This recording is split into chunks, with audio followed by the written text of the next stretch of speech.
You can discover a lot about someone by playing tennis with them. Usually, I found that guys who are gentlemen on the tennis court are also gentlemen in their off-court lives. Conversely, I observed a guy demonstrate the worst sportsmanship I'd ever seen while playing his best friend. It was no surprise to me later on when the guy deserted his family and ran off with another man's wife. And then there's Frank Calhoun. Frank is a large guy. In fact, he played football at Georgia Tech until he blew out his knee. Once the orthopedic surgeon had repaired it, Frank switched to tennis. But he plays tennis like a football player, hitting booming serves and smashing away at the net man from the baseline. But I can defeat him. I like to approach the net and put pressure on him to hit it past me. As often as not, he'll overhit and send the ball off the back fence. And don't get me started on his line calls. Let's just say that the benefit of the doubt always favors him when he's making the call. As a result, Frank always wants to challenge me. He just can't stand losing to a little guy. Now I'm not little, I'm actually 6 feet tall, but I'm pretty lean and wiry, which makes me small compared to Frank, who's 3 inches taller and 75 pounds heavier than me.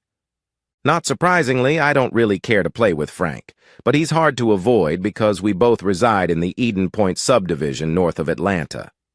Since Atlanta is such a big tennis town, our subdivision was built around a clubhouse with a pool and lots of tennis courts. With so many people playing on teams in the Atlanta Lawn Tennis Association League, it's pretty hard to avoid someone like Frank. But the good news is that I also get to play with a lot of really kind people, like my mixed doubles partner, Penny Pennington. I met Penny through my wife, Melanie. Melanie is a Pilates instructor, and many people who live in Eden Point take classes at her studio, including Penny. Unfortunately for me, Melanie doesn't enjoy tennis, but when she learned that Penny was looking for a partner, she introduced us, and Penny and I have been playing together for about a year now. The club we were playing in today's match was all the way over in Stone Mountain, so I had offered to drive Penny to save fuel. Given the way traffic builds up on a Saturday afternoon, we gave ourselves 45 minutes to get there. As she stepped out of her front door, I wondered yet again why Penny was still single. Part of it was that she'd lost her husband in a car accident 3 years ago. After a lengthy mourning period, one of the ways she'd coped with her grief was to join Melanie's Pilates class. Another way was to get back into tennis, which she'd played in high school. The result of all that physical activity was a fit, trim, dark-haired woman in her early 30s. I would have expected a woman as attractive as Penny to draw suitors like flies to honey. But she kept telling Melanie that she just hadn't found the right man. "Hey, Penny," I greeted her when she opened my car door. "Are you ready to get him today?" She grinned at me. "You bet, Michael. I've been looking forward to a rematch with these guys for a long time." We were discussing our strategy for the match as I pulled out onto I-285, but I was interrupted by the ringing of my cell phone. "Hi, Robert, you're kidding." "No, it's perfect here." "Damn, okay, we'll reschedule." Penny looked at me quizzically as I took the next exit and began heading back home. "That was our opponent," I told her. "He said a rainstorm just passed through and the courts are unplayable.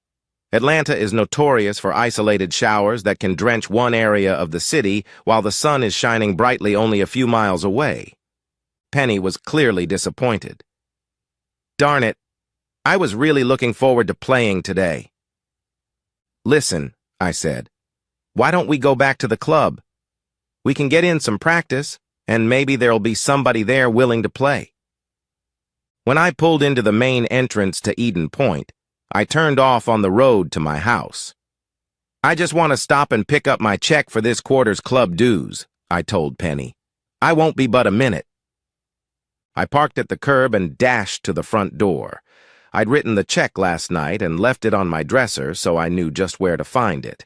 But as I walked down the hall, I heard noises coming from the master bedroom, sounds that I shouldn't have heard. "Oh, please, do that some more. Yes, just like that." That was Melanie's voice. What the hell? I tiptoed down the hall and peeked in the door. Melanie was lying on the bed with another man. I felt as though I'd been in a car accident. I was stunned, unable to move, unable to think. Everything had suddenly changed, and I couldn't comprehend what was happening. Then the man stood up and lifted Melanie's legs high. No, this can't be happening, I thought as I recognized the figure of Frank Calhoun. I heard her moan. Then she was chanting, "Oh God! Oh yes! Oh God!" And I stumbled back from the door as though I'd been struck by a fist. It was just too much to endure. My first reaction was to charge into the room and attack him. But what good would that do? I asked myself hopelessly. They've already betrayed me. Fighting him won't change that. Besides, even if I got in the first blow, he's so much bigger than me that he'd still be able to beat me to a pulp. But I don't want him to get away with it. As I stood there, I suddenly remembered Penny waiting in the car. Oh, shit. I've got to get her home first. Then I can come back here to confront them, I thought. I found myself walking back down the hall and out the front door in a haze. I felt like I might vomit at any second. I glanced up and saw Penny peering at me through the car window. A moment later, I climbed into the driver's seat and started the motor. I don't know what I looked like, but it can't have been good. "Are you all right, Michael?" Penny asked worriedly as she stared at me. I couldn't speak. I gripped the wheel as tightly as I could while steering the car toward Penny's place. When I pulled up out front, I put the car in park and spoke without looking at her. "I'm sorry, Penny, but I'm not going to be able to hit with you today." "What is it, Michael? What's happened?" she asked with increasing concern. When I didn't respond, she reached over and turned off the ignition. Then she took the keys with her as she got out and came around to my door. I turned toward her. "I have to go, Penny. Please let me have the keys back." "No," she said firmly. "Not until you tell me what occurred." When I didn't say anything, she opened the car door and tugged on my arm. "You're not going anywhere until you come inside and tell me what's happening." Mechanically, I got out of the car and let her lead me into her house. She disappeared for a moment and returned with a glass of ice water. I sipped on it automatically as she watched. When I set the glass down, she took my hand and held it firmly. "Tell me, Michael, what happened in there?" Suddenly, all my resistance crumbled, and I slumped back against the back of her sofa. I tried to speak, but my throat tightened up again, so I took another sip of water. "It was Melanie and Frank," I said in a strained voice. She looked at me with disbelief. "Go on," she urged. "They were there together, in our bedroom. They were—" My voice trailed off. She gasped. "No, that can't be true. Melanie would never do that." The image of the two of them flooded back to me, and I felt a tear stream down my face. "I never thought she would either," I whispered as the pain in my throat intensified. "Could it have been something else, Michael? Could you have been wrong?" she asked. I realized she was trying to help, but that didn't stop my anger from building. When I looked in, she was lying on her back with Frank. When I left, he had her heels on his shoulders. So tell me, Penny, was I wrong? She winced at my bitter tone. "I'm truly sorry, Michael. I wasn't questioning your account. I was merely wishing there could be an alternate explanation." More anguish surged through me. "And with Frank Calhoun, of all people," I exclaimed furiously. "How could she allow that large brute near her?" "I suppose that clarifies why Frank began attending Melanie's Pilates sessions," Penny pondered. "He was attending her class?" I exclaimed. "She never informed me about that." My resentment persisted. "Thank you so much for informing me," I said with bitterness. Penny looked hurt now. "That's not fair, Michael. I had no clue there was anything happening between them." "I apologize, Penny," I said. "I didn't mean to take it out on you. I'm just feeling incredibly raw right now." She gently squeezed my hand. "It's okay, Michael. I can only imagine how you must be feeling." I stood up. "I have to go," I told her. "I need to go back there and figure out what's really going on." "You're not going to do anything rash, Michael?" "No, I just need to get some answers." She squeezed my hand again. "Please keep me updated, Michael. and let me know if there's anything I can do to help." I thanked her and returned to my car. Driving back home, I dreaded what awaited me. I pondered all the questions I wanted to ask her and tried to anticipate her potential reactions. I anticipated tears, denials, and heated words. How should I handle them? And what about Frank? What if he's still there? I could feel the adrenaline coursing through my veins. When I entered through the kitchen door, Melanie must have heard me because she came out to greet me.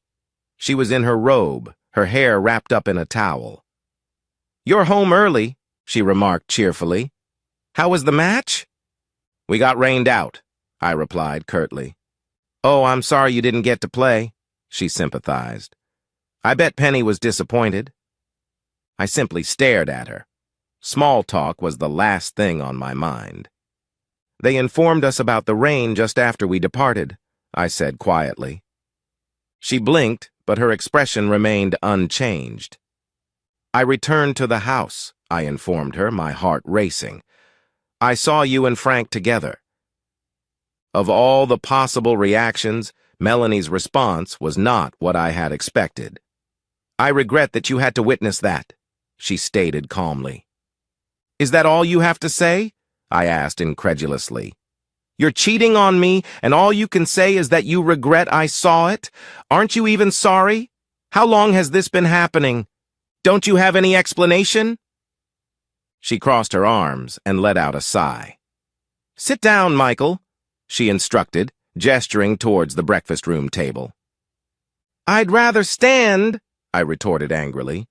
"Suit yourself," she responded, taking a chair. I stood there, stunned by her complete lack of reaction. "Listen, Michael, we were planning to tell you soon anyway, but I guess this just accelerates the timeline a bit. I'm leaving you. Frank and I are in love, and I'm going to move in with him. We'll get married as soon as the divorce is finalized." I decided to sit down, not wanting to risk losing my balance. Before I could gather my thoughts to respond, she stood up abruptly. "Wait here," she instructed before disappearing back towards our bedroom. A few moments later, she returned, holding a stack of papers. She pushed them across the table towards me. "This doesn't have to be hostile," she stated. "I don't even want any spousal support from you. I've taken all the money from our joint savings account, but that's only fair since I'm leaving you the house. This is a much better agreement than what you'd get in court, but I'm fine with that if you'll sign the papers and let us all move on with our lives." I looked at the stack of papers. It was a divorce petition. "You've already consulted with a lawyer?" I asked in disbelief. "What about our marriage? What happened to the past 10 years we've spent together?" "I'm sorry, Michael. This wasn't something I intended. It just happened. Please accept it. It is what it is." "Accept it?" I exclaimed. "Accept that my loving wife is spending time with that jerk Frank Calhoun in our own bed? Accept that our marriage is ending just like that?" She stood up. "I'm disappointed, Michael. I had hoped for a more mature response from you."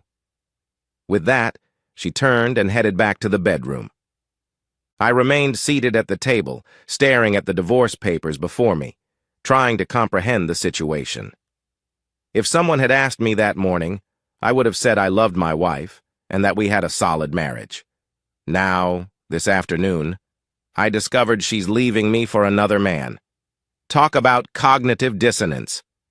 In the silence, I could hear the beep of a cell phone, followed by snippets of conversation. "He saw us. About as expected. That should be fine." When she returned, she was fully dressed and carrying an overnight bag and makeup kit. "Since you've pushed the issue, I won't be staying here tonight. Frank is coming to pick me up. We'll return on Monday while you're at work to collect the rest of my things." "So you're leaving, just like that?" "It has to be this way," she replied. "Fine," I said bitterly. "What should I tell our friends?" She sighed. "Listen, Michael, Frank and I haven't done anything wrong, and we don't plan to hide like criminals. We'll continue to be active socially. In fact, we might attend the Eden Point reception tomorrow evening. You won't need to explain anything because everyone will already know." Just then, a horn beeped outside. Melanie glanced out the window. "Frank's here," she announced. "I'm leaving now." As she closed the door, she leaned back in to look at me. "Just sign the papers, Michael. The sooner you do, the better it will be for all of us." Then she left. I don't know how long I sat there. Emotions surged through me like cars at a busy intersection. One moment I was seething with anger. The next, memories of happier times flooded in, and I was overcome with sorrow.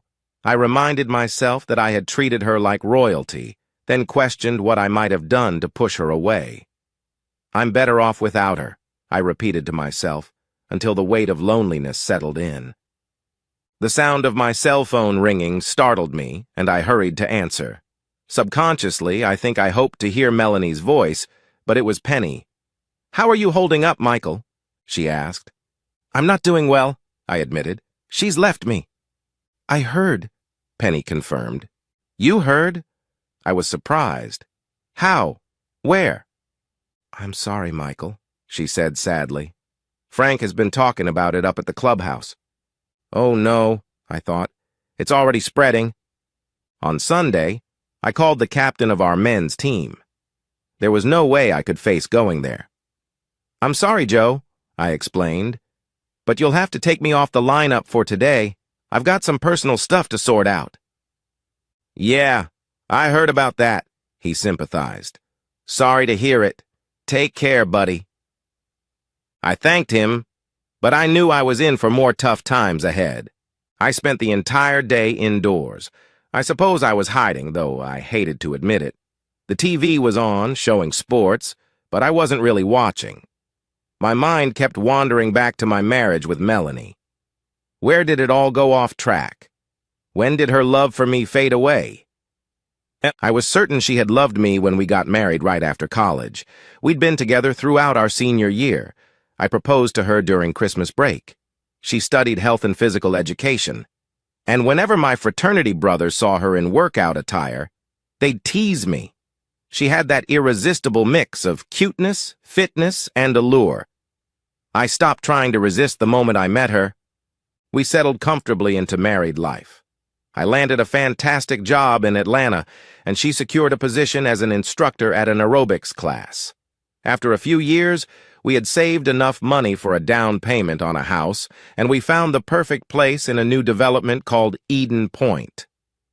I believed that we were genuinely happy here at Eden Point. I received several promotions at my job, and Melanie decided to start her own business. We had enough savings by then to rent space for her studio in one of the small strip malls in the area, and her business thrived. Our savings were growing. We had a circle of friends and acquaintances, especially at Eden Point, and we had even begun discussing starting a family in a year or two. It's understandable that our intimate life had slowed down a bit. My job was demanding, and teaching Pilates every day can be exhausting. Looking back, I started to realize that things had significantly slowed down in the last 6 months, although I hadn't noticed it at the time. I also recalled moments when Melanie seemed preoccupied, as if her mind was elsewhere. However, whenever we were intimate, it felt just as fulfilling for me as ever, and I assumed Melanie felt the same way. Clearly, I was mistaken. I mentally berated myself. How could I have been so oblivious not to realize she was getting involved with someone else? How did I miss the signs that she was falling out of love with me and into love with Frank Calhoun? The only explanation I could come up with was that when you love and trust someone deeply, you don't actively search for signs of betrayal and deceit. No, I thought cynically. You just have to wait until they slap you in the face with it. I arrived at work early on Monday to get a head start. Around 9 o'clock, I called my attorney's office to schedule an appointment. When the secretary asked about the purpose of the meeting, I didn't want to delve into the details of my situation with Melanie, so I mentioned that I needed to make some adjustments to my will. She informed me that he could see me right after lunch. Upon arriving at his law office, Jonathan greeted me in the lobby. He had been a classmate of ours during our undergraduate days, and I had sought his services previously when Melanie and I decided to create our wills. Once we were seated in his office, Jonathan looked at me with concern. "Is everything all right, Michael? I see you need to update your will. Neither you nor Melanie are unwell, I hope." "I appreciate your concern, Jonathan, but it's not that dire," I reassured him. Then I handed him the papers Melanie had given me on Saturday. As he read them, he made disapproving sounds to himself. When he finished, he looked up at me. "I'm truly sorry to hear this, Michael. Is there any chance of reconciliation?" "I doubt it. She's already left our home and moved in with her boyfriend. She mentioned they plan to marry once our divorce is settled." He shook his head. "I never saw this coming. You both seemed so well suited." Jonathan's demeanor shifted, adopting a professional tone. "Given these circumstances, as your legal advisor, my recommendation is to sign this agreement promptly." "So, just like that? 10 years of marriage erased?" I remarked bitterly. He nodded patiently. "In situations like this, Michael, emotions can cloud judgment. Melanie's offer is quite generous, likely motivated by a mix of guilt and a desire for a swift resolution so she can move forward with her new relationship. Accepting this offer, although it may seem like conceding, is likely the most favorable outcome considering the circumstances." I knew he was right. Hell, after what she'd done, I didn't want to stay married to her anyway. But it still felt like she and Frank had beaten me in a game I didn't even know I was playing. Jonathan's tone became sympathetic once again. "Listen, Michael, I know the attorney that Melanie used. If you sign, we can get this settlement agreement filed with the court very quickly. That will pretty well lock in what she's proposed. Then, if she begins to have buyer's remorse and wants to come back, and if you're willing to take her back, you still have 30 days to drop the divorce." I knew that wasn't going to happen. "Can I borrow your pen?" I asked. When I got back to the office, I headed straight for human resources. I had lots of changes to make in my health insurance, my 401k plan, and numerous other benefits that involved a spouse. The clerk who helped me must have done this a lot because he was able to produce all the forms I needed in short order. As I was signing them, I glanced up to see him staring at me. "I guess I won't have to make an announcement in the office now," I thought wryly. On the way home that evening, I stopped at a neighborhood restaurant and picked up some dinner to go. But when I got home, I found that Melanie had been there during the day and packed up everything she wanted. Of course, all of her cosmetics had disappeared, but I was surprised to find a number of items of clothing left behind. However, when I examined them more closely, I realized that they were things she didn't wear anymore. "I guess I get to haul them off to Goodwill," I thought morosely. Further investigation revealed that the bedroom was not the only place she had raided. Our good china was gone, along with most of the serving pieces we'd received as wedding presents. From the kitchen, I noticed that a number of utensils and our set of good carving knives had also been carted off. Several pieces of furniture were missing, and when I went into the den, I saw that large chunks from our CD and DVD collections were also gone. As I prowled through our belongings, I noted that she'd left our wedding album untouched. Somehow that was more depressing to me than all the things she'd taken with her. It was as though she wanted to expunge any memory of life with me. I went back to the kitchen and stashed the food I'd bought in the refrigerator. I had no appetite left after discovering her incursion. I made myself a mental note to have the locks changed. Damn it to hell! How do you go from being happily married to a single, lonely, divorced man in 3 days? I asked myself. It all seemed so damned unfair. I spent the next week in virtual isolation, starting work early and leaving late every day. Otherwise, I stayed in the house. The humiliation of having Frank Calhoun steal my wife was excruciating, and the fact that there was nothing I could do about it was almost unbearable. I'll admit that I entertained fantasies about assaults with a baseball bat or brass knuckles. Other times I daydreamed about hired killers and car bombs. But then I'd come back to the real world. Did I really want to ruin my own life just to get back at a skirt-chasing sleazeball and a wife who couldn't keep her legs together? By Friday, I decided it was time to come out of my cocoon. I'd done nothing wrong, and there was no reason for me to hide. I called Penny. "Hey, partner, don't we have a tennis match scheduled for this weekend?" I asked, trying to sound upbeat and positive. "Oh, Michael, I'm so glad to hear from you," she said quickly. "I thought about calling you so many times, but I thought maybe you'd prefer to be alone for a while." "Thanks, Penny," I replied, softening my tone. "It's been a rough week." I went on to tell her everything that had happened. Then I asked her what was going on at Eden Point that I'd missed. She hemmed and hawed for a few seconds before admitting that our situation was the talk of the subdivision. "You'd think they could find something better to discuss," I said sharply. "They might," Penny allowed. "But Frank and Melanie don't make it easy. They've been socializing at the clubhouse every night since last Saturday. Frank is all but openly bragging about how the better man won, and Melanie hangs on him like an infatuated schoolgirl." I could hear the anger in her voice. "It's just sickening, Mikhail. I quit her Pilates courses straight away and told her I couldn't be her friend anymore," she said. Her loyalty made me feel a little better. "What about the others, Penny? What are they saying?" I asked. "I guess it's what you'd expect, Michael. There are some who are pretty unhappy with Frank and Melanie, and they try to avoid the lovebirds as much as possible. Then there's the group that always hangs around Frank. They're all lauding his prowess, if you know what I mean. But for the majority of people, it's just a sad, awkward situation, and they try to stay out of it as much as they can. Rationally, I'd known that that would be the situation, but a part of me had wished the community would tar and feather Frank and Melanie and ride them out of town on a rail.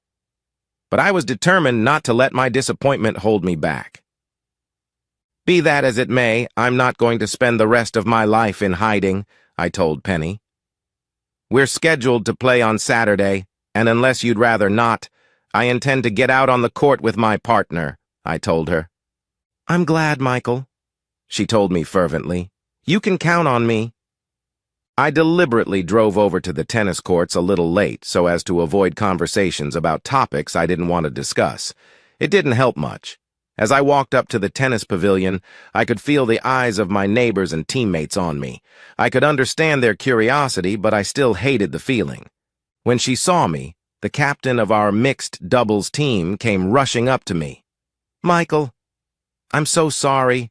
The other team made a last-second change in their lineup, and some of the matches have already started, so I can't change it. If you don't want to play, I'll understand." "What are you talking about, Mary?" I asked. "I don't understand." "It's Frank," she said. "You and Penny are scheduled to play Frank and his partner." "Oh, crap," I thought. "That's the last thing I wanted." Just then, Penny came up, and when she realized what was happening, her face went pale. She pulled me aside and whispered, "We don't have to do this, Michael. It's no big deal. We'll just forfeit and play somebody else next week." "No," I said, loudly enough for Penny to jump. "I am not going to hide from that bastard the rest of my life. I'm going to have to face him, and it might as well start now." Penny looked at me worriedly, but I turned back to Mary. "It's fine," I told her. "Penny and I are here to play." It was a slaughter. I played worse than I had in years, and my obvious emotions affected Penny as well. Frank, by contrast, was really on his game, and his big booming ground strokes were scorching over the net like rounds from an RPG. To make things worse, he was constantly taunting me throughout the match.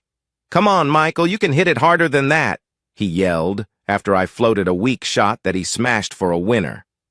Another time he yelled, "Your wife can hit it harder than that. Oh, wait, my bad, you don't have a wife." I just fumed. To add insult to injury, our little match had drawn a crowd, and I looked up to see Melanie standing by the fence. To her credit, she did wince at some of Frank's comments, but she never looked in my direction. At one point, I floated a weak second serve over the net, and Frank ripped it straight at Penny. It bounced off her shoulder and nearly knocked her down. I rushed to the net with my racket cocked, ready to decapitate the bastard, but Penny grabbed my arm and pleaded with me not to go over the net after him. "It was a fair shot," she said. "I'm okay, I'm not hurt. It's just part of the game." I stared at him with venom in my eyes as he pretended to tie his shoelace. Finally, I walked back to my position in angry frustration. The final score was 6-2, 6-1, a humiliating defeat. Gritting my teeth, I went to the net to shake hands with our opponents. Frank's partner seemed embarrassed by his display and mouthed an apology to me when she shook my hand. Frank, however, simply walked up to us and, without bothering to extend his hand, said, "That was a lot of fun. Let's do it again the next time you feel like taking a beating." Then he pointedly turned, walked over to Melanie, and gave her a big kiss over the waist-high fence. I don't know what Penny saw in my face, but she grabbed my arm and pulled me off the court. "He's trying to provoke you, Michael. He'd love for you to start a fight with him. Don't let him get to you. Please, for my sake." I sat down on the bleachers, and somebody handed me a cup of ice water. I took a few sips and then dumped the remainder on my head. I couldn't have felt much worse than I did that afternoon. I apologized to Penny for playing so poorly, and although she protested, I got in my car and headed home. Throwing my clothes in the hamper, I dragged myself into the shower and proceeded to let the water cascade off of me for half an hour. When the water finally turned cold, I got out, dried myself off, and then plopped down on the bed, angry and disgusted. I knew why I had lost. I'd let Frank get to me. That knowledge only made me feel worse. He got to me, and he got to Melanie too, though obviously in a different way. Nevertheless, the outcome was the same, to turn a loser like Frank into a big winner. I swore to myself that I wasn't going to take any more of Frank's abuse, or Melanie's either. I was going to find a way to turn the tables on them both. Now all I had to do was come up with a way to accomplish that. I lay back on the bed and thought about what my old tennis coach used to tell me. Play to your opponent's weakness. It sounded good in theory, but how could I apply that in this situation? I know myself.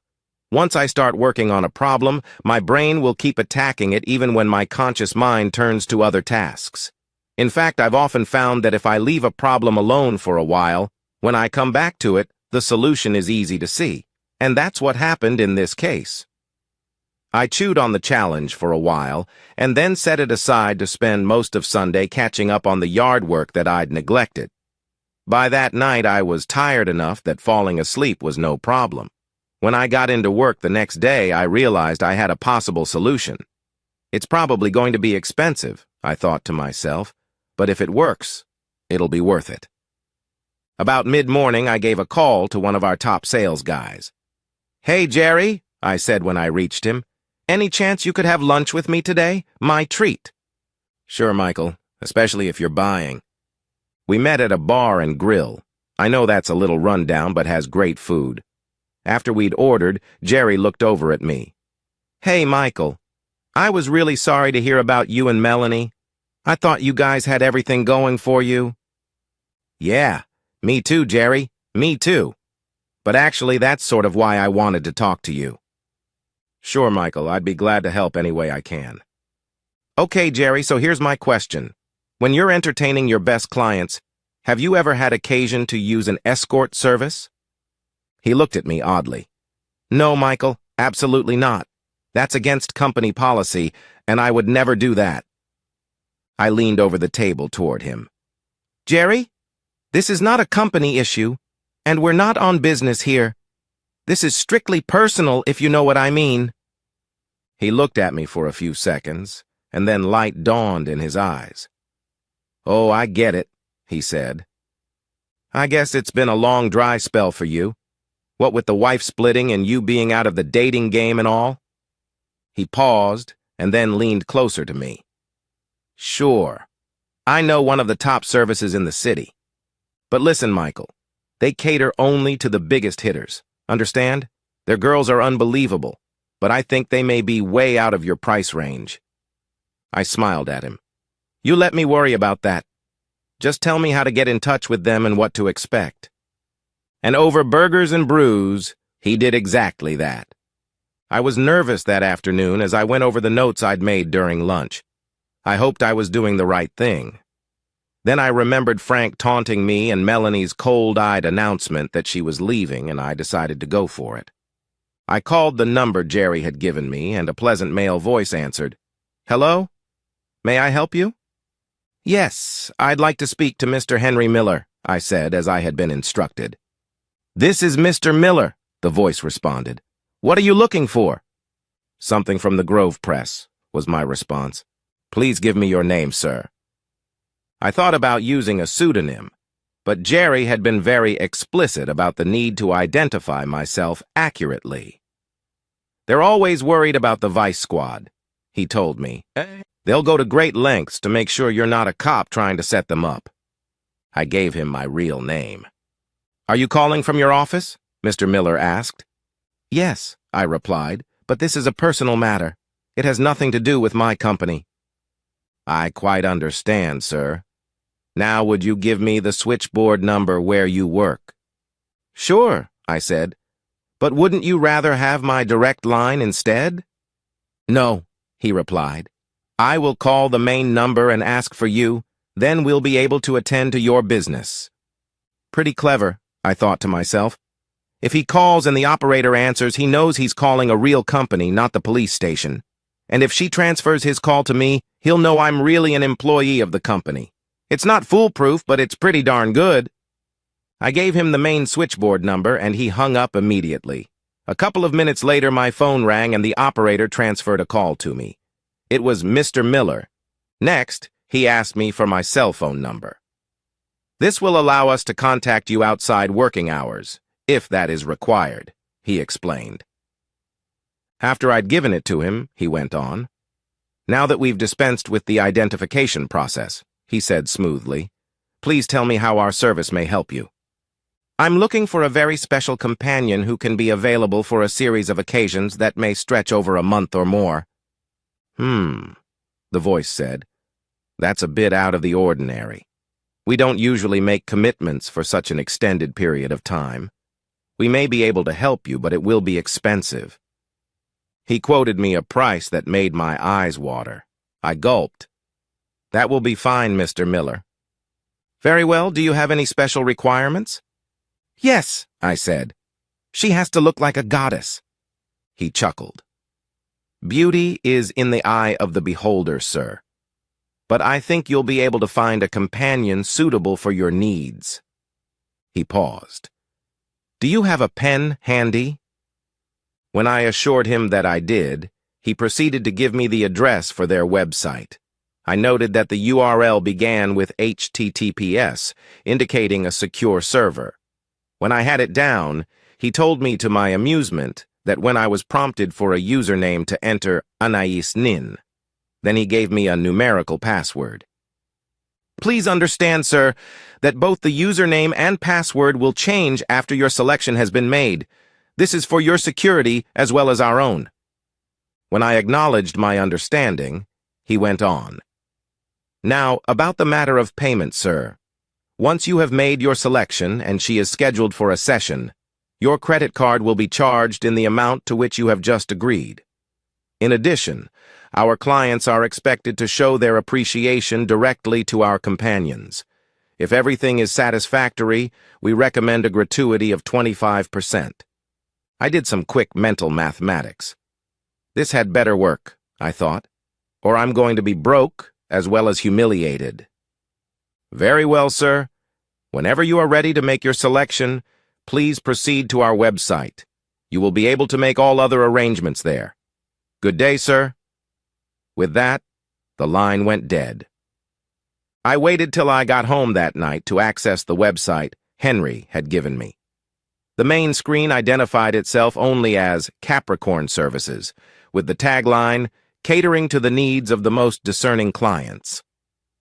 The username and password Henry had provided got me into the site, and a window opened up that could have come straight from the pages of a Victoria's Secret catalog. The women pictured there were all so gorgeous that I wondered why they weren't in modeling rather than the escort business.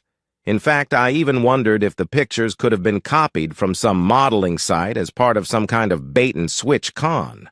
But my buddy Jerry had insisted that Capricorn was for real, so I decided to take my chances.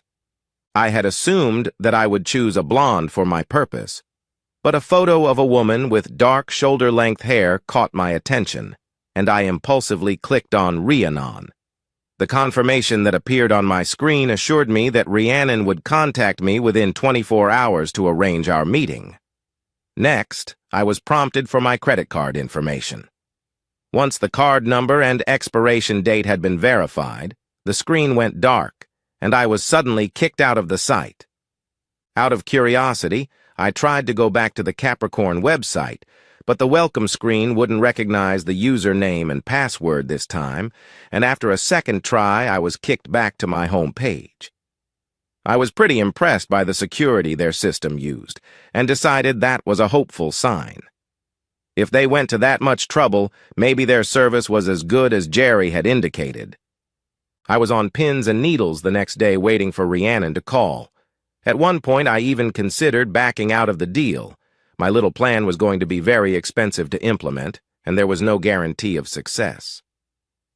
But when I went to the break room to get myself a cup of coffee, two secretaries who had been speaking when I walked in immediately fell silent and looked away from me.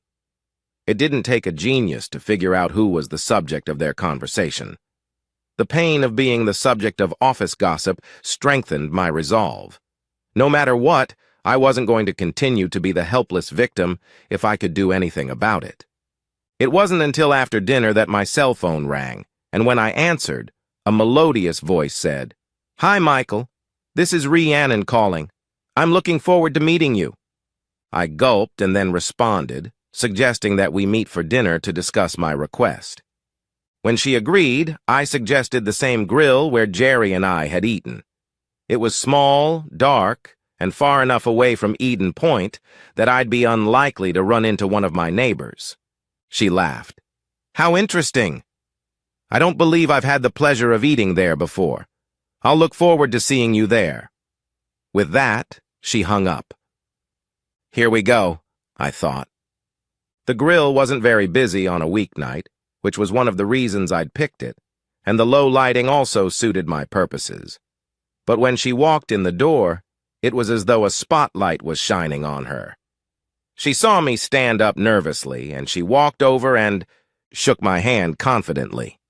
"Hello, Michael," she said in that musical voice. "It's a pleasure to meet you in person." She sat down and I followed. I must have been staring because she laughed and said, "Well, how do I look?"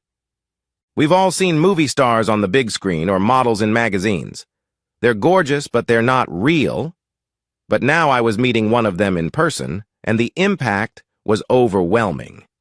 The young woman seated across from me was absolutely stunning. The dark eyes, high cheekbones, pouty lips, the way her hair framed her face, her athletic but womanly figure. I could go on, but the fact was that for a few moments all I could do was stare at her in silent wonder. She smiled and broke the silence. "I'm going to take that to mean you approve," she said. "Oh, yes, I'm sorry," I stammered. For a moment, that is..." My voice tailed off in embarrassment. Thankfully, at that moment, the waitress came over to take our orders. I don't even remember what I ordered, but Rhiannon settled for a green salad with dressing on the side. As the waitress wrote down her selection, I could tell that she had fallen under Rhiannon's spell as well. She kept glancing at her until finally she burst out, "Aren't you on television?" Rhiannon smiled at her sweetly. "No, I'm afraid not," she said, and the waitress walked away, mumbling to herself. Their little exchange allowed the rational part of my brain to re-engage. I looked at Rhiannon curiously. "I'll bet that happens to you often." She nodded unself-consciously. "Yes, it happens quite a bit." "Can I ask you a question? Why aren't you on television or modeling instead of, well, you know?" I asked, stumbling a bit at the end. "I've looked into it," she acknowledged. But that's a very cutthroat world. I may look good to you, but I'm just one of many in that world. The odds against making it are about the same as a basketball player making it in the NBA. But in this line of work, I stand out. And unlike modeling or acting, I didn't have to starve for years paying my dues. From the day I started, I was making top dollar. By the time my looks start to go, I'll have put enough away to live off my investments for the rest of my life. And if I'm really lucky, I'll find a rich man who wants a trophy wife and doesn't care what she used to do for a living. I couldn't help nodding. I didn't agree with the career she had chosen, but she had certainly approached it sensibly. At that moment, the waitress brought our dinners. After she'd served Rhiannon, she looked at her again and said, "Are you sure you're not on TV? I just feel certain I've seen you before." Rhiannon shook her head. "I don't think so. If I had been, I'm sure I would remember it." I tried to smother my laughter as the waitress beat a hasty retreat. When we began eating, she looked at me carefully. "So, Michael, why don't you give me an idea of what you have in mind? Henry indicated that this is something a bit out of the ordinary." I blushed and began to tell her my story. When I replayed my conversation with Melanie after catching her and Frank in bed, Rhiannon gave me a sympathetic look. "That was pretty cold," she said. When I described Frank Calhoun and the way he was acting, she nodded knowingly. "I've met a lot of his type." She wiped her mouth daintily and then folded her hands on the table. "So what is it exactly that you want to do? And how do I fit into the picture?" I spent the next 15 minutes describing what I hoped to accomplish over the next month or so. When I finished, I admitted that I had a lot of doubts about what I was trying to do. But I just can't sit by and let the two of them run roughshod over me without fighting back. And now that I've met you, I'm beginning to think this just might work. She broke into a big grin. "What a lovely compliment," she said. Then she leaned forward across the table. "You know what? I think I'm going to enjoy this." "Great," I said enthusiastically, and reached across to shake her hand to seal the deal. She laughed at that and gave me a firm handshake in return. "To partners in crime," she said with a sly smile. Then she sat up and did something that I didn't quite catch with her body, and suddenly she exuded raw sexuality. I realized I was horny. "Well," she said in a low, sexy voice, "now that we've concluded the business portion of our meeting, shall we adjourn to someplace cozier for the recreational component?" My mouth was suddenly dry, and I had to take a sip of water before I could speak. "No," I said. "Tonight is just supposed to be a get-acquainted session." She gave me a crooked little smile. "You don't find me attractive?" "Oh, gosh, no," I stammered. "I mean, yes. I mean, it's not that. It's just, I'm trying to keep focused on what we're planning to do here, and it would be better for me not to get involved with you that way, don't you see? But I do have the extra for you." With that, I slid an envelope across the table to her. I'd stuffed a number of large bills in it earlier. She solemnly picked it up and it disappeared into her purse. Then she changed her posture again and her sexual side seemed to recede. "I think maybe I do understand, Michael." She tilted her head slightly to look at me. "You're a very interesting man. I think I'm going to enjoy our little adventure together." With that, she rose and left, while I remained seated in the booth. For some reason, I felt wrung out. That is some woman, I thought. We'd planned for Phase 1 of Operation Honey Trap to commence on Saturday shortly after the lunch hour. The temperature was already heating up in Atlanta, and I figured there would be a large crowd at the pool at Eden Point. I was a bit nervous about whether Rhiannon would show up, but shortly after noon, a BMW Z4 pulled into my driveway. She came to my door carrying a small bag, and when I raised my eyebrows, she said, "My swimwear." She looked around and smiled. "So this is suburbia. Do you like it here?" I scowled. "I did until recently." She patted my cheek. "We're going to fix that." We separated at the clubhouse to go to the locker rooms to change into our suits. As we'd agreed, I came out first and found 2 lounge chairs beside a table with an umbrella. No sooner had I made myself comfortable than I spotted Big Frank Calhoun making his way toward me. "Well, Michael," he boomed out, "I'm surprised to see you at the pool today. I would have thought you'd be taking a lesson from the pro, trying to improve your tennis game." I knew he was trying to bait me, but I answered him even-handedly. "Nope. Today, my girlfriend and I are going to enjoy the pool and get a little sun." Frank wasn't going to let me off that easily. "Oh, you have a girlfriend now? I'd like to meet her." By now our conversation had drawn the attention of the people within earshot. That was fine with me. "Well, you're in luck, Frank. Here she comes now," I said, pointing to the door to the women's locker room. "Oh my gosh!" A hush fell over the club members as Rhiannon approached us. I had expected her to wear a bikini, but to my surprise, she was wearing a one-piece swimsuit. But somehow it was far more enticing. It was made out of some kind of silvery material that captured and reflected the sun, commanding the attention of every man and woman in sight. I heard a clicking sound and realized she was wearing stiletto-heeled slippers. They made her calves, thighs, and butt look absolutely amazing. As she drew closer to us, I wrenched my eyes from her legs back to her suit. It looked different somehow, and then I realized that it had to be made from the thinnest material I had ever seen. It absolutely molded itself to every contour of her body, and as I looked closer, it was obvious that the suit was totally unlined. It looked as though it was painted onto her body. She came up to me and linked her arm in mine, pressing her breasts against my bicep and kissing me on the cheek. "Oh, good, honey," she cooed. "You've gotten a place for us." Then she turned to Frank. "Who's your friend, Michael?" I glanced at Frank and saw to my amusement that his mouth was hanging open as he stared at the vision in front of him. "Rhiannon," I said. "I'd like you to meet Frank. Frank, this is my girlfriend, Rhiannon." His mouth snapped shut and he quickly reached out to shake hands with her. "Welcome to Eden Point," he said rather grandly. "If there's anything I can do to assist you, please don't hesitate to ask." Rhiannon smiled prettily. "Oh, how nice." She turned to me and said coyly, "Is everyone here as nice as Frank?" I replied dryly, "No, Frank is unique." She smiled at him again. "Well, thank you so much for making me feel right at home." When he just stood there, she looked down with a smile. "You can let go of my hand now." "Oh," he said in embarrassment.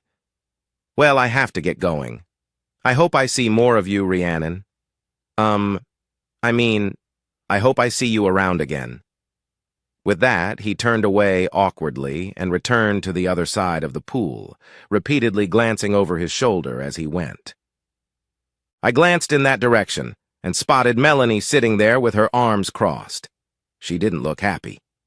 Rhiannon and I settled back in our lounge chairs. She took my hand and pulled me closer so she could whisper in my ear. "I thought that went rather well." I squeezed her hand. "You were perfect," I assured her. She smiled and gave me a quick kiss on the lips. I know she meant it in a friendly way, but I could still feel her lips 15 minutes later. Then she stretched out face down on the lounge chair. "Put some suntan lotion on me, would you, Michael?" As I happily complied, I was sure I heard masculine groans from nearby. Over the next couple of hours, I think everyone who was at the pool that day made it a point to stroll by us to get a glimpse of my new girlfriend. I know for sure that everyone on my men's team came by, and after exchanging a few jovial words, I made it a point to introduce them to Rhiannon. She was gracious to every one of them, chatting easily as though they were old friends. At one point, I leaned over and whispered in her ear, "You should have gone into politics." She just smiled and winked at me. In my line of work, I'm only one step away. I guffawed. When things quieted down, she leaned over to me again. "Which one is she?" I knew exactly whom she meant, and I pointed Melanie out to her on the other side of the pool. "Good," she said. "Leave this to me." She slipped on her high-heeled mules and clip-clopped over to Melanie's side of the pool. Bending over at the waist facing the pool, she slipped the shoes off her feet and then executed a graceful dive into the shallow water. When she surfaced, she bowed her head forward and then quickly flipped it back so that her hair made a graceful arc over her head, spraying water in a fan shape into the air. I was in awe. I'd seen that move in advertisements before, but never in real life. It was stunning. Then, in a single motion, Rhiannon gracefully pushed herself out of the water and onto the deck. As she stood there facing Melanie with the water running down her body, she reached up to push her hair back, emphasizing her breasts in the process. Then she slipped the mules back on her feet, adding 4 inches to her height, and walked back to where I was staring. I reluctantly shifted my view away from Rhiannon to look at Melanie. She was glaring angrily at me. Then she turned and spoke sharply to Frank before grabbing her things and heading for the exit. He tagged along behind her, once again looking over his shoulder at Rhiannon. She gracefully settled herself in the lounge chair with her eyes closed. I could just hear her murmur, "Mission accomplished." Only one bad thing happened while we were there. As we were getting ready to leave, I looked up to see Penny walking in my direction. Oh shit, I thought. I forgot all about Penny's women's team playing today. What am I going to tell her? "Hi, Michael, I'm so glad to see you out again. Maybe we can get together and play some more." She stopped abruptly as Rhiannon stood up and grasped my arm. "Oh," Penny said in surprise. "Who's this?" This is Rhiannon, my date," I said awkwardly. Penny blinked and looked in silence at Rhiannon for a moment. Then she stuck out her hand. "I'm Penny," she said. "It's nice to meet you." She turned back to me. I've got to get cleaned up. I'm pretty grimy after our match today. See you around, Michael." Then she turned and scurried away before I could think of anything to say. "Who was that?" Rhiannon asked curiously. "That was Penny Pennington," I told her. "She's my partner for mixed doubles." "Interesting," was her response. I mentally kicked myself for not having planned in advance how to deal with Penny. I didn't want to risk revealing my plan, but I didn't want Penny to get the wrong idea. Damn. Shortly after that, Rhiannon and I decided to call it a day. I felt like we'd accomplished everything we wanted to do today. As we left the pool area, I swear I heard the level of conversation pick up noticeably. When we got back to my house, I let Rhiannon use my shower while I dried off and thought about the afternoon. Except for my unexpected encounter with Penny, everything had gone even better than I could have hoped. I'd shown Melanie that I wasn't going to sit around and mourn her desertion for the rest of my life. More than that, I'd shown her that not only was she replaceable, but in fact, I had upgraded pretty dramatically. Let her stew on that for a while, I thought triumphantly. "So how do you think it went?" I heard a voice ask from behind me. I turned to see Rhiannon standing there wrapped in a bath towel. "You were perfect," I responded enthusiastically. "You were everything I'd hoped for and more." She did something with her fingers, and suddenly the towel slipped to her feet.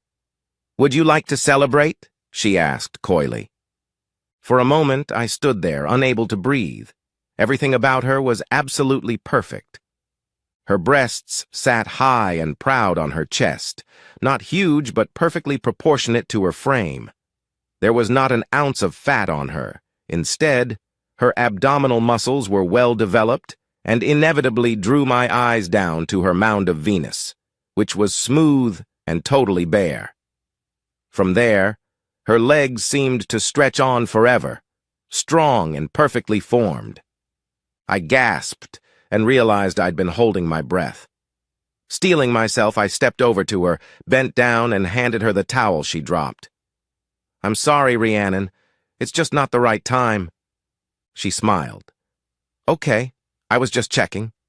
She draped the towel over her shoulder and padded away from me.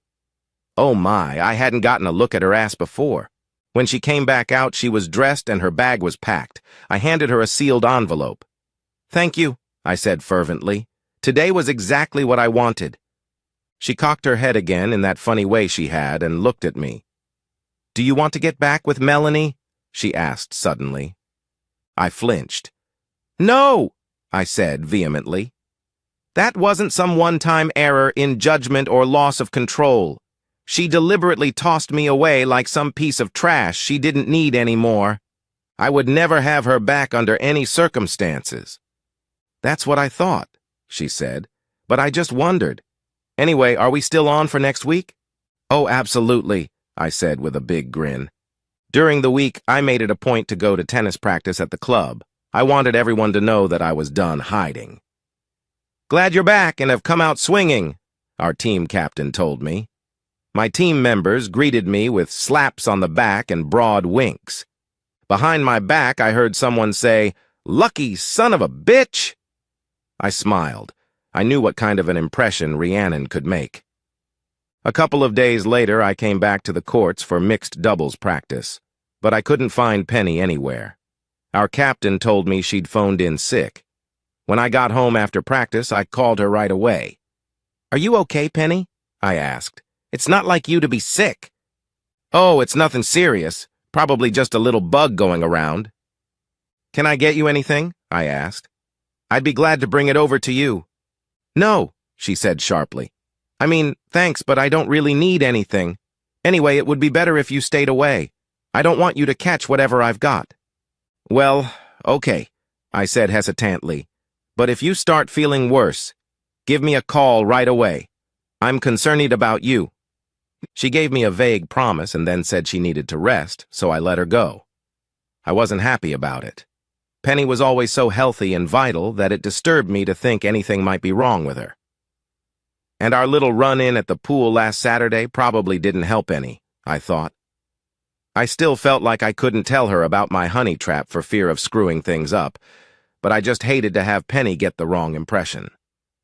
Hopefully she'll forgive me after it's all over, I thought. The next step in my plan was scheduled for that weekend. The club was having a potluck dinner, and Rhiannon and I were planning to make an appearance. When she arrived at my house, she was dressed very differently from our last outing. "Wow, you look like you just walked out of a fashion magazine," I said as I stared at her. She was wearing a casual outfit consisting of some kind of skirt, casual jacket, and blouse. But although it sounded ordinary, the fabrics, the style, and the accessories all screamed high fashion. She curtsied like a little girl.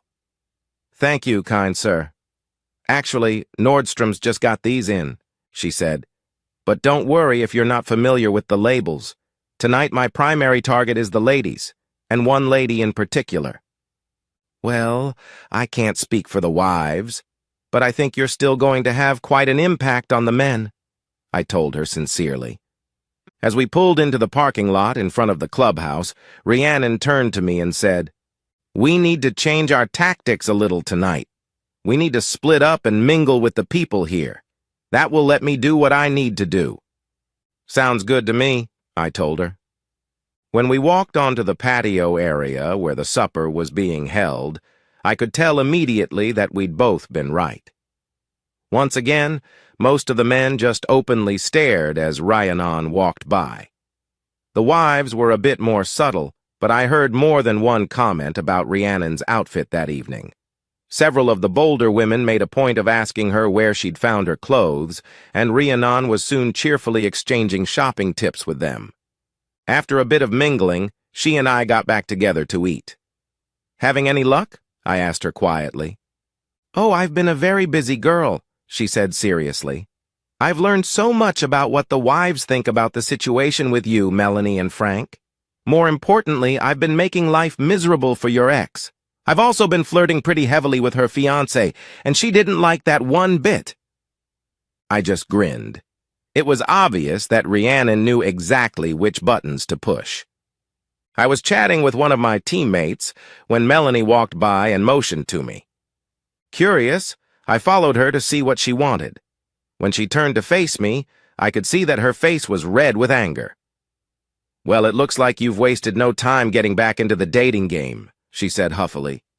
"I didn't realize there was a mandatory waiting period," I said sarcastically. Yeah? Well, it looks to me like you're way out of your league with that one, Michael. Where the hell did you find her? I never met her when we were married. I met her through work, I said blandly. Well, I'd watch out if I were you. She looks like a lot more than you can handle. I couldn't resist. You're wrong about that, Melanie. I handle her every chance I get. Is that so? She said hotly. Well, you'd better keep her away from Frank. And with that, she stormed off. I smiled to myself. Everything was going exactly the way I'd hoped. Just then, I caught sight of Penny carrying a tray of food. I knew she was on the entertainment committee, but I hadn't known if she'd be feeling well enough to come tonight. I rushed over and grabbed her arm. She flushed when she saw me. I'm so glad you're feeling better, I told her. You should have called me to let me know you felt well enough to come tonight. I guess I wasn't sure until the last minute, Michael. Besides, I figured you'd be here with your new girlfriend, and I didn't want to bother you.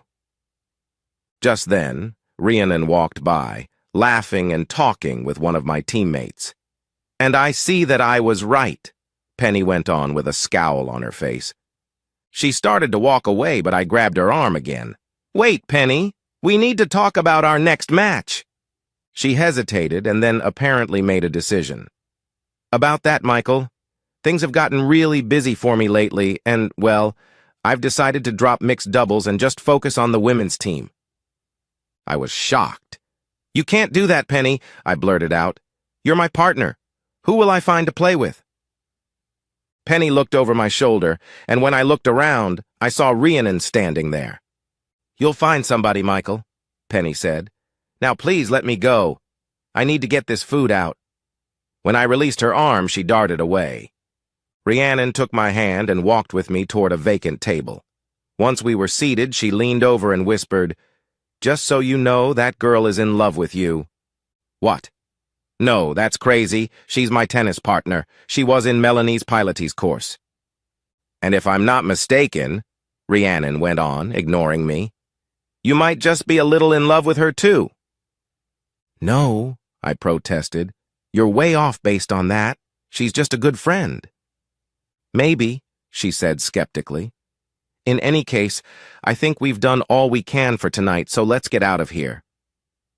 When we got back to my house, I asked Rhiannon to fill me in on what had transpired with Melanie and Frank. She gave me a smug little smile. I wandered over to where they had their food laid out and sampled it, making complimentary remarks. Melanie obviously didn't appreciate my being there, but there wasn't much she could say. Then I told her how much I liked her outfit, and she was forced to return the compliment. That gave me a chance to tell her where I bought it. I could tell she recognized the clothes and knew how much the outfit must have cost. She didn't say anything, but her eyes were almost green with envy. That sounds like Melanie, I said. She's definitely into fashion and prides herself on her taste in clothing.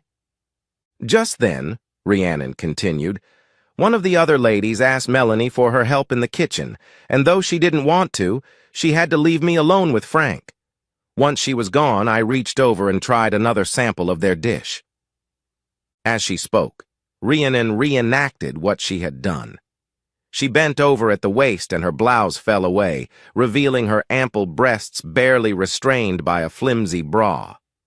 Then she made a little scooping motion with her finger, stuck it in her mouth, and, staring at me all the while, sucked on it so lasciviously that I could feel the heat. She straightened up and grinned at me, clearly aware of the impact she'd made. Once I had Frank's attention, I began to flirt with him in earnest. I asked him if he'd played football, and that gave him a chance to boast a little. While he was doing that, I reached over and rubbed his chest.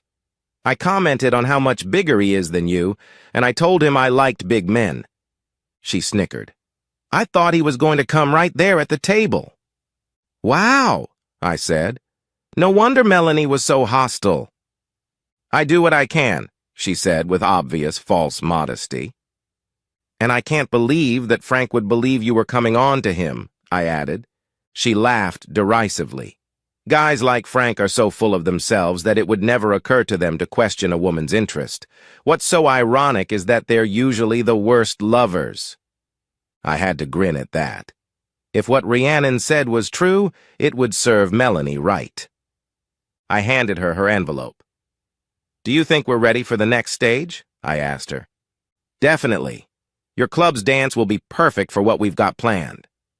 Then she turned and headed for the front door. "What? No attempted seduction tonight?" I asked her with a smile. She grinned back at me over her shoulder. "I wouldn't think of it." Then she turned and gave a little twitch of her hips that sent a jolt through my loins. After she'd gone, I opened a can of drink and sat down to think about what was happening. On the one hand, I felt really good about how well the honey trap was working. Even though Melanie didn't want me anymore, I knew that she was less than happy about how quickly I'd found someone to replace her, and even more discomfited because her replacement was way hotter than Melanie would ever be. All that was really gratifying, yet I couldn't help feeling down about the situation with Penny. Could Rhiannon have been right? I wondered. Could I really have feelings for Penny? I'd liked her right from the first time Melanie had introduced us. Like we see, I'd found her attractive, slim, athletic, and graceful, with an engaging, outgoing personality.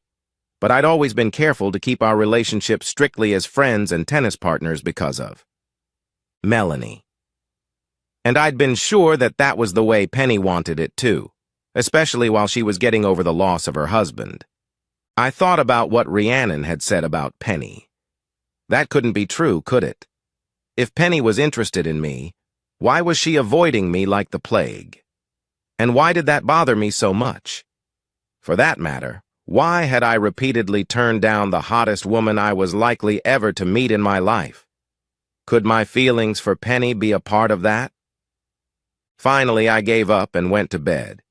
I didn't know the answers to my questions, and even if I had, I still wouldn't have known what to do about them. I decided that the best thing for me was to stay the course, keeping focused on the plan I'd set in motion. The annual spring dance at the club was a popular event that always drew a large crowd. The ladies used the dance as an occasion to dress up, and the men grudgingly wore their sports coat. Some even donned ties. I was counting on Frank and Melanie to make an appearance. I'd clued Rhiannon in on what to expect, and I was curious to see what she'd be wearing for the climax of our plan tonight. So I was surprised and disappointed to see her get out of her car wearing jeans and a t-shirt. Admittedly, they were the tightest jeans I'd ever seen on a woman, and the t-shirt clung lewdly to her braless breasts, but I had still expected something different. My face must have given me away because she patted it as she brushed by me. "You didn't think I was going to risk my dress driving over here, did you? Just let me use your bedroom for a little while, and then I'll be ready to go." I had already put on my sports coat and slacks, so I puttered around impatiently in the den while she got dressed. "Damn," I chuckled to myself. "It's almost like we're an old married couple." After a few minutes, her voice came floating out to me. "Michael, can you come in here? I need your help with something." I walked back and opened the door to the bedroom. Oh, my Lord. Rhiannon was standing there in the sexiest underwear I'd ever seen. Her strapless bra and panties were a matching chocolate brown accented by an off-white lace trim that served to draw attention to the curve of her breasts and the sensuous V between her legs.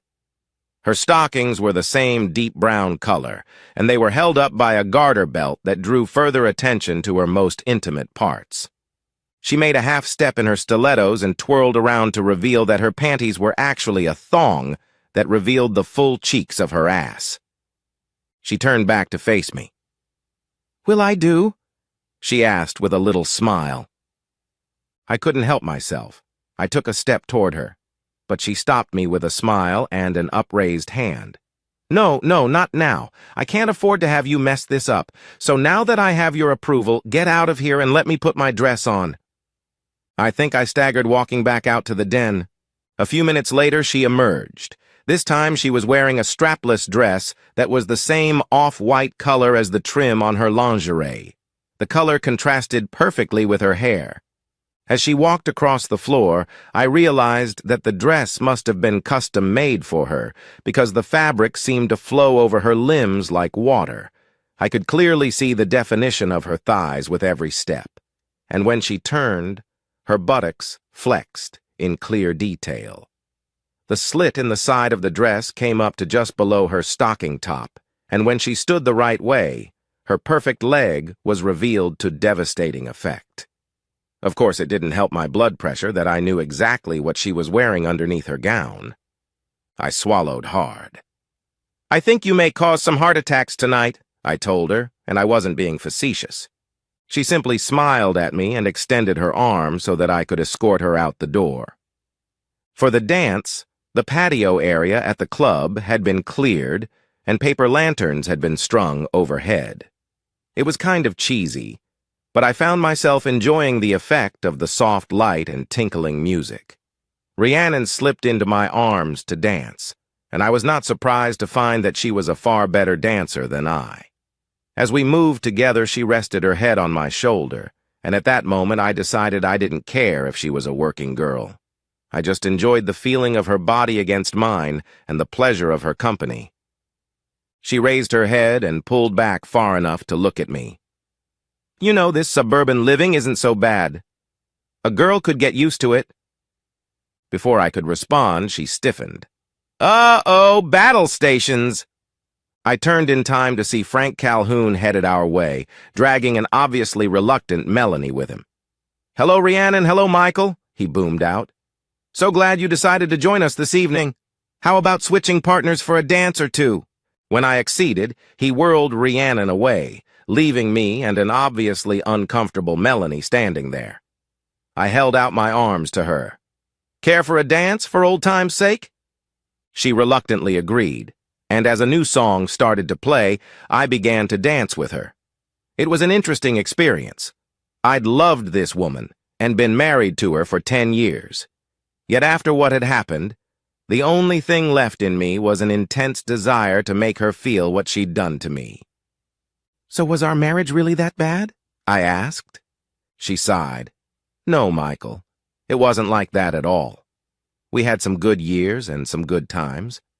But then things settled down into a routine, and after a while, I just didn't feel very excited about our relationship anymore. When Frank came along and made it so obvious how much he wanted me, I just got swept up in it all. I really fell hard, Michael. It felt just like when I was back in college." She looked up at me. "I didn't want to hurt you, Michael, but I had to do what was right for me. Can you understand that?" "I understand," I said bitterly. "You decided to trade up." "I didn't mean it like that," she said defensively. "That's okay," I said. "I've traded up too." She winced, remembering who I was dating now, and I felt a measure of gratification. If everything went right later, that was only going to get better. I looked up to see Frank and Rhiannon walking toward us arm in arm. "Here's your date back, Michael," Frank said with a little smirk. "Have a nice night." Then he walked away with Melanie struggling to catch up. Rhiannon and I resumed dancing. "How did it go?" I whispered in her ear. I could almost hear the grin in her voice. "The hook is well and truly set," she said. "He's convinced that I've got the hots for him. He's going to make some excuse to Melanie, and we're going to meet back at the clubhouse after everyone has left." "I'm just a little nervous about that part. The timing is going to have to be perfect," I told her. "You just leave that to me. Women know all about such things." Then she licked my ear, and I shuddered helplessly. As the night went on, I noticed that the people were beginning to thin out pretty quickly. I guess I must have been looking around because Rhiannon caught me. "Sorry, Michael," she said. "I don't think Penny came tonight." "Am I that transparent?" I asked her. "Like glass," she said with a little smile. When we got back to my house, I reached in my pocket and handed Rhiannon another envelope. "I may not get a chance to give you this later," I told her, "and I wanted to make sure you got it okay." She took it almost reluctantly, I thought. She looked at me for a moment, and then her face changed. The sexual goddess somehow disappeared, leaving a real, albeit still beautiful woman. "This has been the most unusual assignment I've ever had," she said, "and you're unlike any client I've ever had. It's been a little frustrating at times." I blushed, "but I've thoroughly enjoyed it." I took both her hands in mine. "When I set out to get revenge, I knew I needed someone with remarkable attributes," I replied, "but I never expected I would find someone like you, and I'll never forget you." I stepped forward suddenly and kissed her on the lips. She held it for a few seconds, and then stepped back abruptly. She blinked her eyes rapidly several times, and then said hastily, "Mustn't mess up my lipstick." Then she glanced down at the jewel-encrusted watch around her wrist and added, "It's almost time. We need to get going. Give me exactly 30 minutes. With that, she went out the door, got in her car, and drove away. I stood there for a minute and then made a decision. Rhiannon and I hadn't talked about this, and I hoped I didn't screw everything up, but I had to take that risk. I pulled out my cell phone. She must have recognized my number. "Michael, why are you calling at this hour?" "Penny, I'm about to ask you the biggest favor of my life. Please, please, don't ask any questions. Just meet me at the clubhouse in 30 minutes. "What's going on, Michael? What's this all about?" "Please, Penny," I begged. "I don't have time to explain. Please trust me. Just come in 30 minutes. I'm sorry, I have to go now." I hung up. As I set out walking toward the clubhouse, I wondered if she'd come. It was a slim chance, but I figured it was the only chance I had. When I reached the parking lot, there were 2 cars parked there. I pulled out my cell phone again and made another call. "Frank!" came Melanie's angry voice through the phone. "Where are you?" "It's not Frank," I said. "It's Michael. Michael." "What do you want, and why are you calling so late?" she demanded. "I'm calling because I know where Frank is. He's with Rhiannon." "What?" she shrieked. "Where are they?" "Listen," I said. "Just meet me at the clubhouse as fast as you can." Then I hung up. Frank's house was several blocks away from the clubhouse, but she must have sprinted because I soon spotted her running through someone's backyard. I intercepted her before she reached the clubhouse. "Where is he?" she raged. "Quiet!" I commanded, grabbing her wrist. "You've got to be quiet so we can catch them." I led her to the door to the clubhouse, which was unlocked, and we stepped across the threshold on tiptoes. As we walked into the lounge, we could hear murmurs and the rustling of clothing. By the dim light filtering through the windows, I could see Melanie's eyes grow wide. Quickly, I put my hand over her mouth to keep her silent, and then pointed to the light switch on the wall. She nodded her understanding, and we tiptoed over to it. I flipped on the switch, and the room was instantly flooded with light. With a startled yell, Frank tried to spring up, but with his pants around his knees, he tripped and fell on the floor. He scrambled to his feet again, frantically pulling his pants up. Behind him, Rhiannon sprang up from where she'd been lying on the couch. Her dress was draped over the back of the sofa, and as she arose, she pulled her bra back over her exposed breast. She stood there dressed only in her outrageous underwear, and there could be no doubt in anyone's mind what had been going on. I had to hold Melanie back as she began to scream at Frank. "You bastard! How could you do this to me? We're supposed to get married." Rhiannon clung to Frank's arm, cowering behind him in the face of Melanie's wrath. Now that he had his pants on, Frank's confidence returned. He glanced boldly at me and then turned to Rhiannon and asked her, "What do you want to do now, baby?" "Oh, Frank," she replied in a little girl's voice, "I just want to be with you." As she clung tightly to him, he put his arm around her protectively. Then he turned back to face us.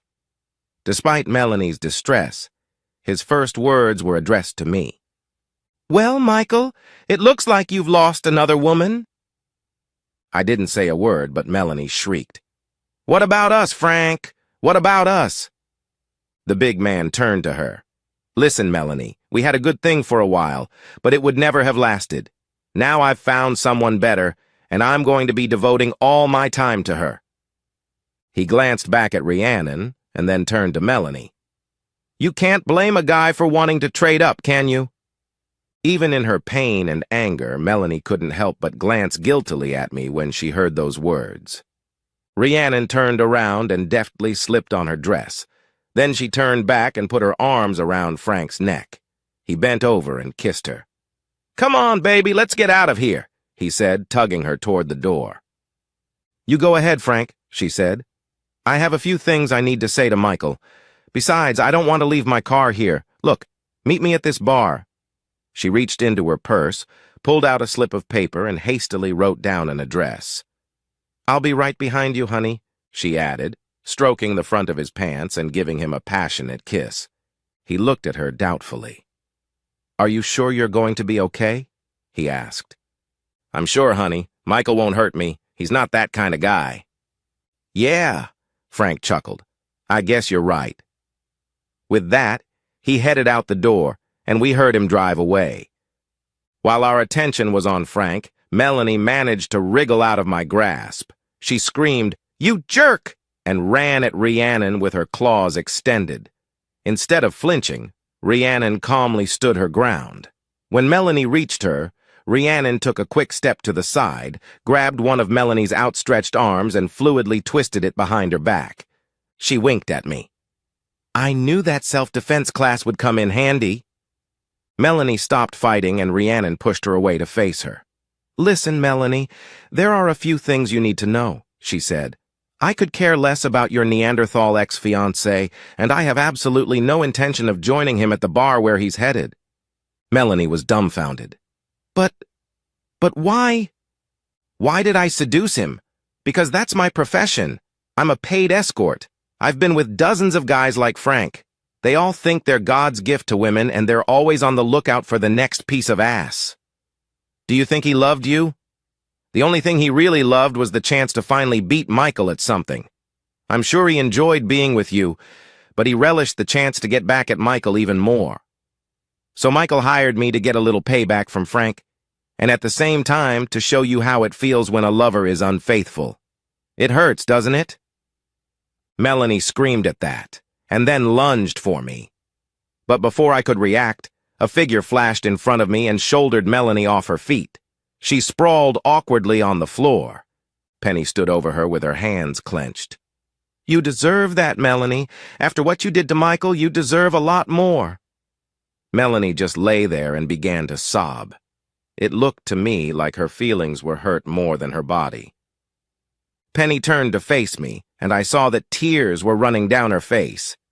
Is that really true? She asked me. Is she really not your girlfriend? No, I told her solemnly.